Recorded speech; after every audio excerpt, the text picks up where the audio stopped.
The Celtics dropped their third and last scrimmage against the Houston Rockets this time, but Brad Stevens sat the entire starting unit, and we got a good look at his entire bench, and we're going to react to it right now alongside I am Josue Pavon, Bobby Manning, and alongside, of course, Jimmy Toscano. Fellas, what's your biggest takeaway from the Rockets and Celtics game?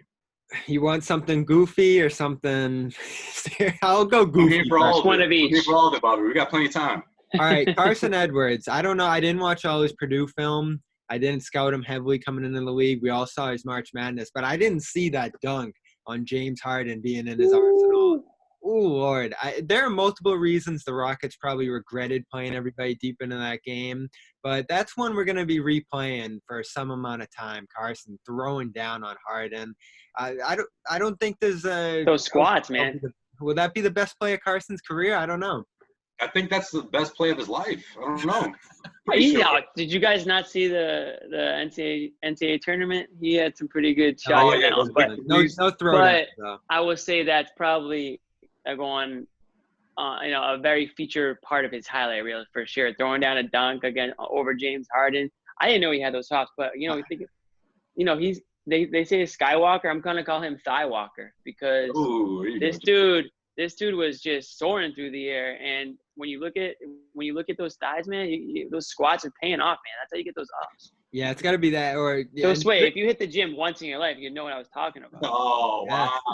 You skip leg day, bro. You skip leg day. It's crucial. Look, Jimmy, I know you hate the fact you can't ask Carson face-to-face about his thighs, but, we got to just be entertained by the dunk itself because I'm not going to lie. I've seen Carson dunk like that. But it's one thing to do it against somebody else. And it's one thing to do it against James Harden, man. Much respect to the rookie for sure. The Rockets had all their starters out there for like 3 quarters tonight. And that was the goofiest thing about this game. We found out 6 guys from the Celtics aren't going to come out there. And then you see Jeff Green, you see Harden, Westbrook. They just keep playing and playing and playing. And then all of a sudden, Eric Gordon gets hurt. His x-ray came back negative. But these were 2 teams doing 2 very different things out here. And it made for one of the weirdest games I've ever seen. All right, one thing that jumped out to me, especially from the beginning, was Robert Williams. He had 3 straight touches. It seemed like the Celtics were going right to him from out of the gate, and all of a sudden he put together a nice little game, 12 points. I thought I'd see a couple more blocks or more rebounding, but in 23 minutes, what do we make of Robert Williams heading into this 8-game resume? I'll let you take that one, Jimmy. I'm going to say this.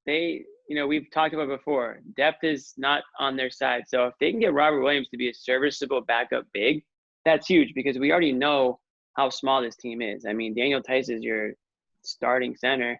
And then Enes Kanter certainly has his limitations. We won't get Bobby started on that. But after that, Grant Williams is more of a 4 than a 5. And then if you can get a guy like Robert Williams going, especially if you end up playing a team like the Sixers in the playoffs where you can use some size, just bodies, then he can be an important piece. He's still very raw. He's still not the guy that I would say you really depend on, but he does show flashes. You mentioned it. We saw in, I think it was game 2, he had a couple good looks. Big man that can pass is important. You're not going to get much from him in terms of a shot, like outside of the paint. But if he can give you size and he can give you some sort of option, in that area down low, then you might have something there. He's a bailout option to me for certain matchups. I think Milwaukee, he may be of some use. Philly, certainly if Kanter gets into some trouble too with Theis. I still think of the situation, though, where Theis gets into foul trouble early. They got to go with a Kanter or a Williams or even a Grant Williams. And now for 2 straight games, we've gotten to see Grant play the 5. And he still looks serviceable there to me. I go back to that Clippers game where he closed the game at center and played so well against a small ball lineup on the Clippers side. So tonight was huge for him because he got to go against a team with no big men. He asserted himself. I love those 15-foot post-ups he does, the turnaround jumper. He's still finding his spot offensively, but I think he's shown defensively in certain matchups this year that he can play a little bit of that 5. And tonight was huge for him. I thought he was the best Celtic on the team tonight, maybe aside from Carson, but, doing 2 different things out there. Yeah, I thought Grant had 9 rebounds for Grant Williams. Yeah, and I thought, I know you want to talk about Robert Williams, but I thought Grant had a better showing. And I think, if you just look at their 2 seasons, obviously Grant Williams has been a guy that they've relied on more, and Brad's more willing to move him around and put him in the game early on.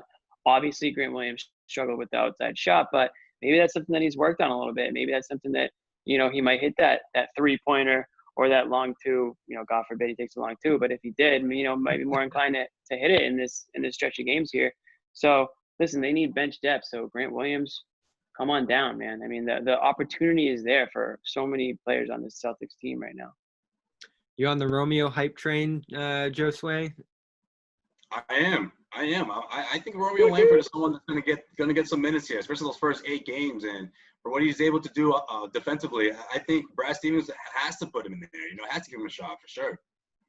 Yeah, he had a decent showing here again. I thought he missed a couple threes.